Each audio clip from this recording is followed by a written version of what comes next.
So we already have like the backstory. We've done all that stuff. So right. So let's Who talk. wants to hear that shit? Let's talk about. First of all, you're my hometown, so this is where I'm from. You're Philly, man? Yeah, I've seen so many concerts here. In this, So- this particular arena? This one and the old one. And the old Spectrum. Spectrum. Yeah. So what's it like? So I don't know if you know about Philly fans, but they're brutal. Oh, Like, yeah, yeah, Philly no. based, Philly sports fans. Sports fans are brutal. The music fans are great. But I know, growing up, and I don't know if anymore, maybe it's a different stadium, I'm not sure with the football stadium, but didn't they used to have like a jail in the bottom of the stadium? Oh, they still have that. They still have Yeah. that. So like if you don't fuck. You're like, up. yeah, exactly. Next thing you know, Maybe they have it here and somebody like gets kicked out of the gig. put them in a timeout. So when you're playing like all these different places, Mm-hmm. do they all start to run together? Do they feel the same, or is it like knowing when you go to Philly, like it's gonna sound a certain way, or it's gonna feel a different way, or the vibe is different? The vibes can be different in different cities. Yeah. People and culture, like obvious easy example would be like a New Orleans is incredible, such a music town. Right. So Do you feel like you have to like bring it when we're there? I want to bring it everywhere, but they seem I don't want to say more sophisticated, but like it's so ingrained in their culture, Right. art and music and food. And, Right. And sorry, my wife is calling me about something. Take it. No, it's okay. And like for me, Detroit. When I play in Detroit, I'm from 'Cause you're Detroit. from Like Detroit, that's yeah, your yeah. hometown this year. Mine's is Detroit. So I don't know if I'm more partial to it because I'm from there, but I know Detroit is such a hardworking, blue collar. I think in general that's the reputation that they really work hard. I think it's more of like a release, party hard. or more of a release for them when they go to a concert. Oh versus man, like- and I played clubs there for 8 years right out of high school, and I know, firsthand that how much they enjoy music and how important. Maybe it's a bit of a release for them to, Right. But it's very real and if you go to New York or LA, it's like they can see 20 bands in 1 week, Right. Whereas in other places it's a really They're big like waiting deal. for their band to when come. you come to Lincoln, Nebraska, Right. that's It's a a big totally deal different to them. So places are different, But yeah, we play basketball and hockey arenas. That's the venue that we play, Right. and most of the time, certainly in the winter months, indoors. But so a lot of these are very similar in the aesthetic of the place, but the towns and the people, Feel different. of course. Do you still consider yourself a Detroit guy, or Yeah. do you feel like you don't feel like a cow? So like when you're playing LA, is that a hometown show, or Yeah. is Detroit a hometown show? They're both in different ways. Yeah. Yeah, I've lived in LA since 1988, and Right. that's where I live, and I have lots of friends, and my family is there, and of course the Chili Peppers are an LA band, so Right. it's a real hometown gig for us, Yeah, for sure. yeah. We're gonna play there next month. Nice. So that's exciting. Those places are fun, and you can feel a little extra. Everyone's a little more excited, and you really want to do well in front of your friends and your family. Sure. So those are special. New York, you play Madison Square Garden. We're going there tomorrow. And it's like that's the most famous arena in the world, maybe. Mhm. It's a big deal. I've been playing Right. it for 3 nights, so. It's the words come out of my mouth, and I'm like, I can't fucking believe it, man. It's amazing to me. Still. How many times absolutely. did you play the MSG? I played it a few times. Yeah, we played there in the '90s and the early '90s, '95, and Iggy came out with us, and what else I think the last time I remember '99. It's been a while. Oh, has it? It's probably at least 10 years. No, longer. Last I remember we played for the Stadium Arcadium tour. We played in New Jersey and we shot the Snow video, so I can't remember. But so it's been maybe since 2002. You look at the itinerary and you see the different places and oh wow, Joe Louis Arena, MSG, whatever. Yeah, it's really great, and we're so grateful that people coming out and supporting our band after all these years, and still, care about new music, and it's amazing. It's crazy about MSG though, because it's not the biggest venue. No, it's not. this might be bigger. I think it is. Yeah. I think MSG is what, 18 or 19,000, something like that. Okay. And yeah, I think this be. is 20 or 21, something like that. But like you said, older. history. It's and older, yeah. Yeah, the size isn't as much as emotion and the. Yeah, like big places, sometimes you can lose some of the energy. It kind of depends. Or other times a really big festival or a Rock in Rio or something. When people go crazy and you feel that Right. energy of 300,000 people, and it's really pretty explosive. But then other times, little small little gigs, you play Whiskey Go Go or the Roxy or something, and it's that immediate, and that's amazing too. Well, you still get to do that with the meat bats too, right? You guys play like. Yeah. You're not playing stadiums. No.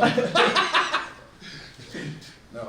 We play mainly the potato.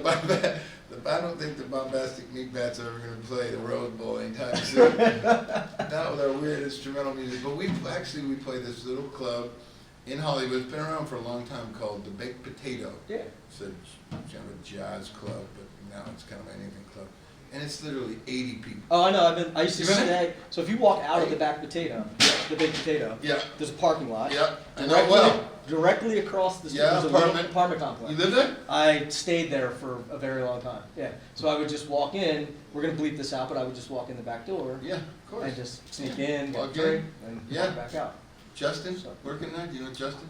Yeah, he's the I was usually drinking. And, Yeah, well, it's a drinking bar for sure. Yeah. But I mean, I've seen so many. That's such an amazing place because you walk in there and you have no idea who's going to be in there. It could be anybody or it could be nobody. Yep,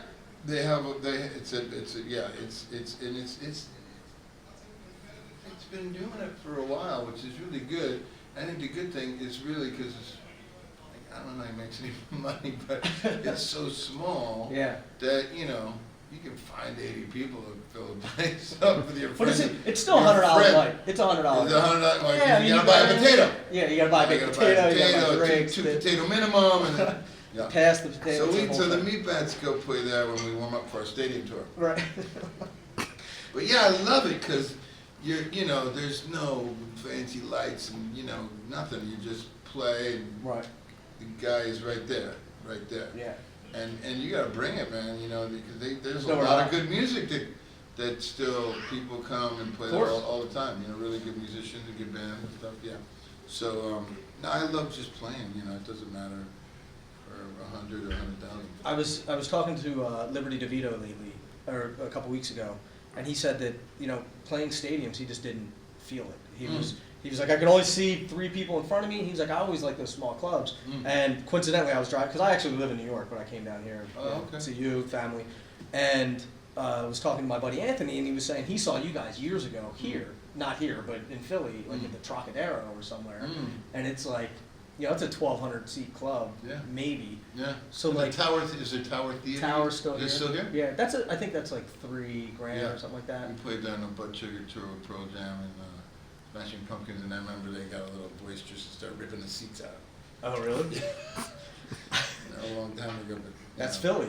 That's Yeah, They yeah. tore down the stadium and they said, well, for this game you can't bring in crowbars and hammers and just for this game. But any other game is fine. I said, did they know this? It was frowned upon that day. Yeah. So I mean, does that, when you guys started playing bigger venues, was it, I know it's an adjustment, but did it lose it or was it just start to be like different? Well, we've been fortunately playing, arenas since the early 90s, so Right. It's been a long time, and again, like I say, I'm so fortunate and grateful and amazed that, a band that's been around as long as us, that you still, can come, and people still come to see us in these big places.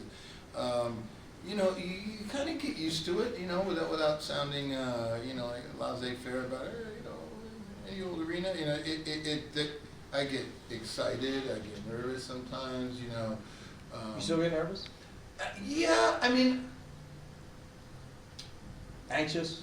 yeah, I don't get nervous like I don't know what I'm gonna, nervous of like a different kind of nervous where I don't know what I'm gonna do, and that's a different kind. Right. But this is like a more, you know, I know what we're gonna do. I know, you know, the song's pretty good, and the people that come and see us, I think most of them like us. I hope, you know, they paid their money, and so it's more that you want to play really well, and you want the people to have a really good time, and that excitement of having just a great, you know, couple hours of you know, just rocking out and getting that across to people. And so that's the main goal, you know, for us is you know, obviously take a lot of pride in playing, and everything we do now is geared towards performing well. Like everything we do during the day, and everyone has their own schedules and what they do and how they eat and what they do or whatever. Right. And their little rituals, and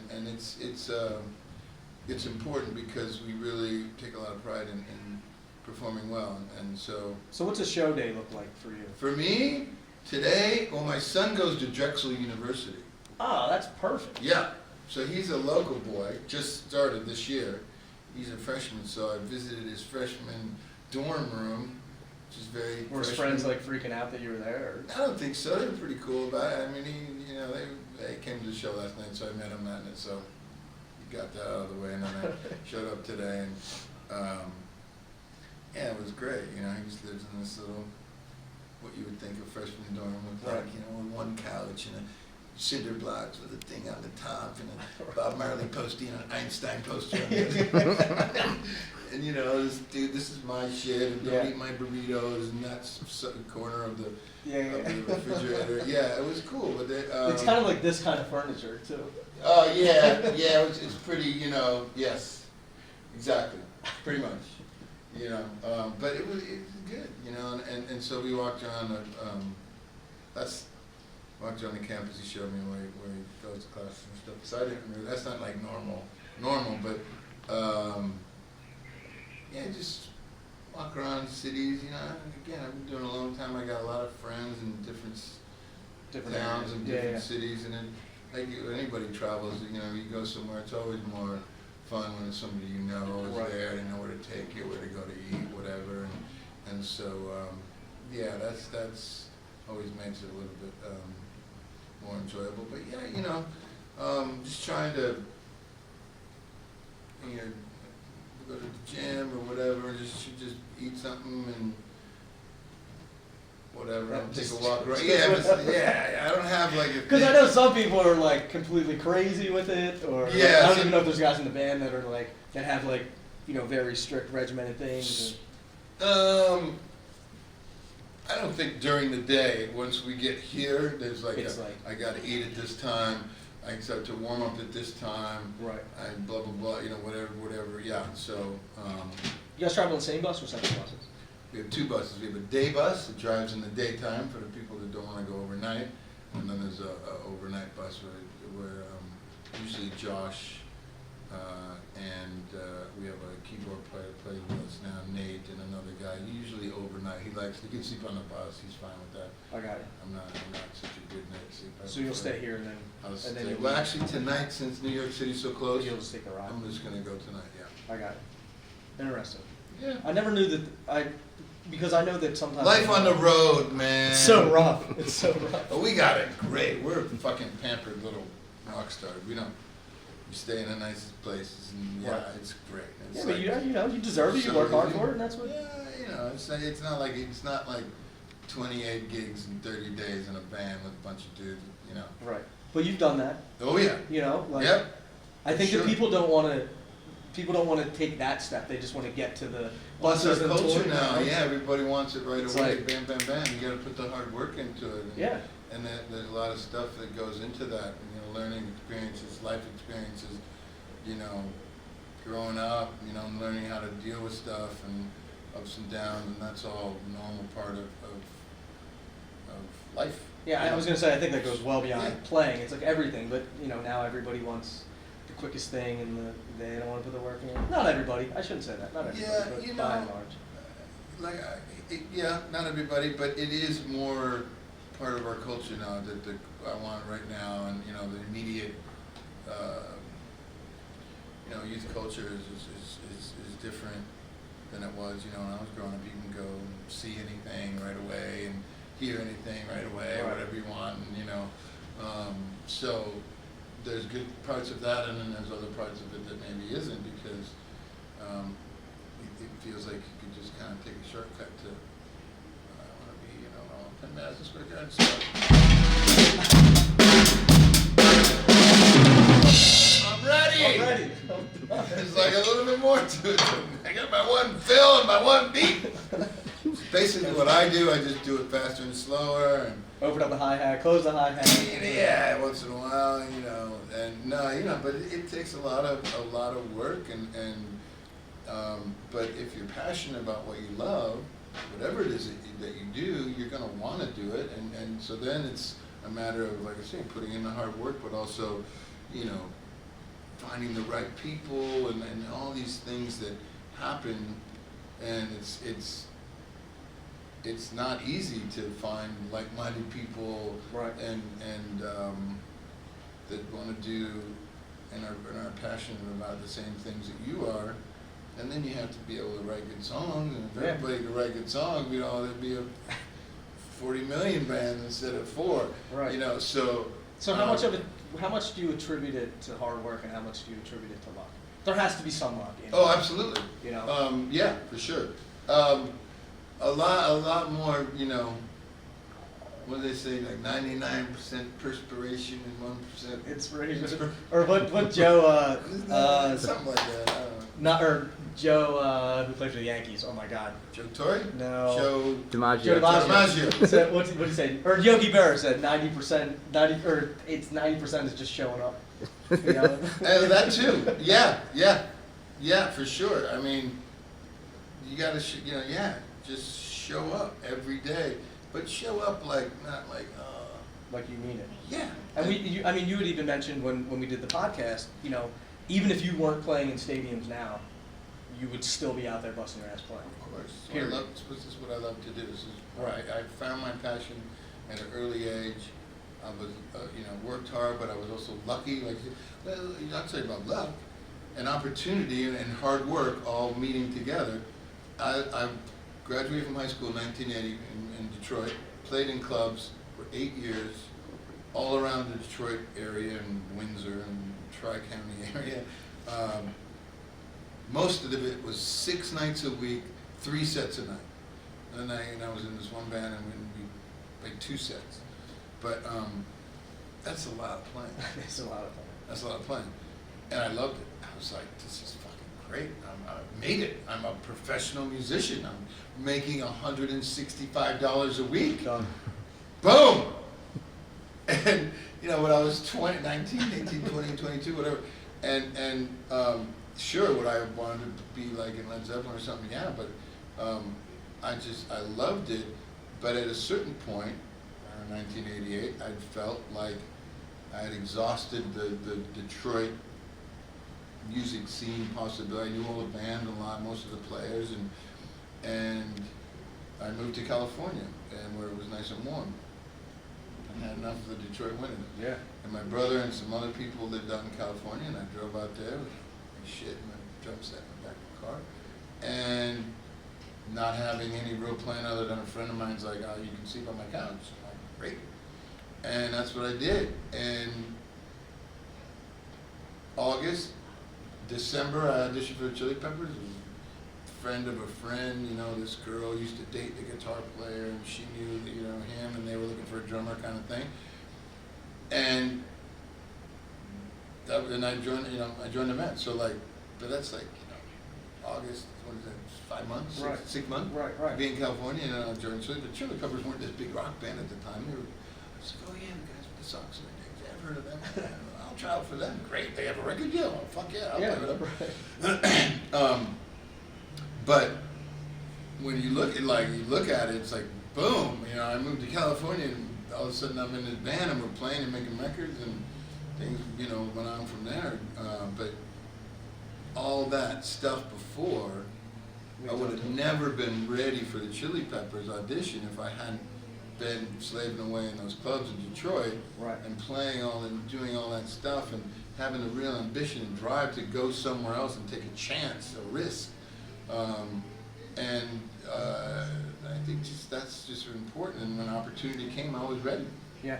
And so if I can do it, fucking guy who can do from Detroit, if I can do that.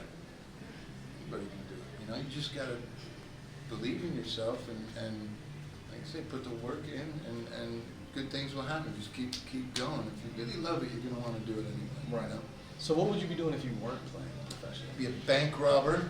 Nice. That's where the money is, right? That's the way to do it. Be a bank robber in Southie. Yeah, the hat, like the hat, you're ready Yeah, to I might just go rob a bank in fucking Philly right now. I might go rob wherever the money is. I don't know, man. I really, because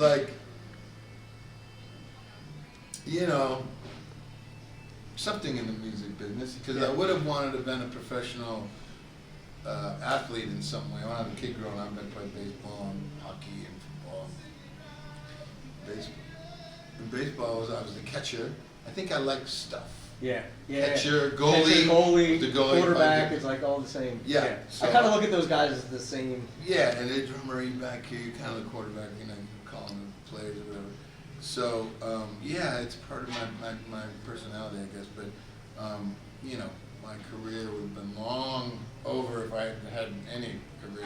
But that's a really tough one too. So, around 14, 15, I was like, I'm gonna play the drums and smoke weed and get girls. I went the same. It was like, I'm gonna play baseball. Well, I'm not really that good at baseball. Yeah. I'm actually pretty good at this drum thing. Yeah. But I'm not making the team and all. I was like, maybe it's time to start just concentrating on drums and chicks. And just It was kind of a real easy one for me. Yeah, I just, and so I wasn't that interested in school in high school. I kind of was like, and they had music classes in my high school, which was great. Lots of times now, music programs and art programs are the first thing that gets cut. Well, I know you're a big advocate of that. Yeah, too. so it's really easy for me to that's exactly what Roarin Arts program. But I had marching band, symphonic band, there was a concert band, a jazz band, and a music theory class. In my high school, suburb of Detroit. Right. So if I didn't have those classes to sort of balance out science and English, no offense, those are all fine. If you're good at it. Yeah, but that's the way I eked my way through high school. My mom was, you must get a diploma. Okay. You're like, I got it. All right, Yeah, now I got like 1.8 or something. All right. I think that's better than me. But I want to be cognizant of your time, so it's all good. I want to talk. I want to talk gear real quick because I don't talk a lot of gear on the podcast, but since we're in video. I'm not a real gearhead, so I know, but I'll try to help. I think Don would kill me if I didn't talk Okay, about. we don't want Don to get all pissed off. So you switched from Pearl to DW. Yep. I think people were sort of misinformed of why that happened. Really? I think that people were, they're like, well, of course he switched to DW because they just cut everybody the big checks and that's where everybody goes and everything. That's not what happened? I didn't get the big check? It's in the mail. Oh, okay. But I know that you and Don at DW have been friends for Long time. I used to play their pedals. Yeah. Back in the early 90s, I used DW bass drum pedals. And then I've been playing pro drums for a long time. But so I've known Don and a nice bunch of people at DW for, 25 years. But I'll tell you what happened is that, and let me say that I'm not a guy that switches. I don't think I've switched or changed companies in 30 years. I played Pearl before I joined. I played Pearl when I was in Detroit. Right. I had one of the first rack systems. Oh, those things. Right? You had to carry that thing and lug it. Luckily I had a roadie back then, but I'm Nice. sure I've humped it before, yeah. But that was a big deal, like, wow. I feel like all those guys buy those kits and then they hump it once or twice and they're like, I think I'm gonna play it. I think I'm Yeah, gonna play it. it looks cool, but man, it's a pain in the ass. No, I have had those drums a long time, and was fortunate to get an endorsement with them, when I joined the Chili Peppers shortly thereafter. But I've been with Vader Drumsticks for 25 years, Remo forever, Sabian forever. So I'm not a guy that every Jumps year, around. and so we made our record, and it was a new time for us and our band, and then Pearl's West Coast office closed, which was odd to me, but I was like, okay. And then my guy rep at Pearl in Nashville, Mike Ferris, who I've been working with for 20 years, he took a different job, and it was just feeling a little like, to me, the personal relationships with the company, not only obviously the equipment and the musical instruments is so important that you like, but also to me the relationships are really important. The people that work there and what they believe in, their passion, and like I think maybe with any sort of situation, Sure. It's a people thing. Mm-hmm. And I was feeling a little disconnected, and I've been, hanging with Don doing the drum channel thing, Right. and I live in Malibu and Oxnard, where everything is made, and we're there. It's like a half hour from my house, Yeah. and that really is really cool as well. And it just felt like the right time to make a change. And it was a tough phone call to Pearl. They've been great to me. I've had I have no anything to say anything bad about them. They were great to me and always have been. And, but it was like, it's not you, it's me. Right. Like breaking up with an old girlfriend. Mike's like, man, bro, what can I do, man? I was like, yeah. I can But be they were better. very cool. Huh? I can be better. Swear to God. Okay, I'll change. I can change. I'll change. I can change for you. I'll take it in the ass. But yeah, that was really I mean, obviously the instrument, the DW drums are great. I've played them many times, Right. recorded with them, used them, And funny thing was, I know John Good, and he was like, oh, I got to take you on the tour of the factory, and he was all excited. He's like He's drum the guy. whisperer. He's like the drum. Yeah. Yeah. That's. I think it says that on the. Does it? It It should, if it doesn't. If it doesn't, it should. And he's, this is buried for 500 years in the, East Indian forest or whatever. And he's so into all this crazy shit. And it's really cool. And then and at the end, he's like, so what do you think? What do you see any drums? And I was like, I think I want to play in acrylic. It's like, what? I go, yeah, I really like it. It's just fun, man, loud and bright. It looked cool, and I just used one on the last tour. It was great. It's kind of twitchy. Okay. So I guess we can make that. yeah. So I got it. They're really cool. But yeah, okay, whatever you want, man. No problem. And so we got shells from acrylic shells from another company, and put them together for me, and they've been great. Nice. Really, really great. Yeah. And that is a. Someday I'll get. One of these days I'll get. I got this thing. You got this one. Yeah. There you go. But so yeah, I'm using I get the purple one out there now. I don't think I've never seen it. It's a purple acrylic Yeah, it's kit? purple. Nice. Yeah. Well, we'll check it out when we watch the show. But they're great. They're yeah, like I said, I'm not a real gearhead, but like the I sometimes feel guilty that I'm not. I just don't. I'm just like, I get drums and I get them. They sound if good. they and I sound play good, yeah. I mean, I used to be maybe more geekish on the drum stuff, but like the vibe and the music and the playing and the so much to me is more important than the sort of technical aspects of it. Of course, you want to be able to have the sounds to express yourself on your instrument, like Right. any instrument, whatever.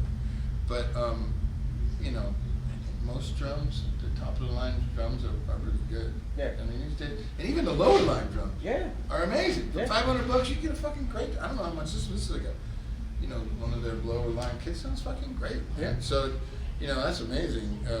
So again, I'm fortunate and lucky that I get to play the best stuff, and that sounds good to me. I'm not picky. I'm Right. super picky. So, yeah. That's it. There you have it. There you have it. Chad Smith, Red Hot Chili There you have Peppers. it, drum nerds. Sorry. That was as deep as gear. Sorry, we could get. I couldn't talk about the edging and the bearing and the plies and the finishes and. I ordered a drum and they were like, "Do you want rounded edges or do you want 90 degree?" I was like, I have no idea. You tell me. I don't know what that means. Which one sounds good? Well, how do you play? What kind of music? Yeah. Yeah, I think you just gotta like so many Single variables. flange, double hand. I'm like, I honestly, I don't know the answer to those things. So. And I think that's totally fine. If it's okay for you not to know, I guess I think it's. I've been playing drums since I was 7, so yeah. It's just you just kind of can tell after a while what sounds good and what doesn't. Yeah. And I think that's the best way to do it. Just Can we hear this drum set? Sound good? can you Get out of the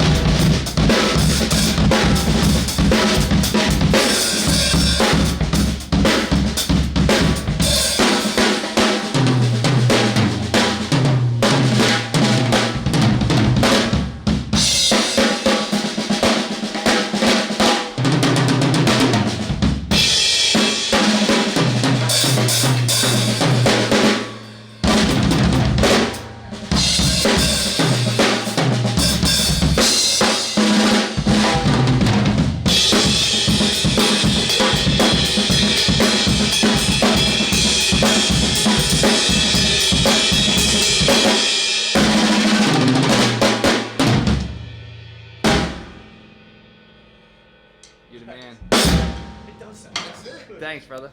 It does sound great.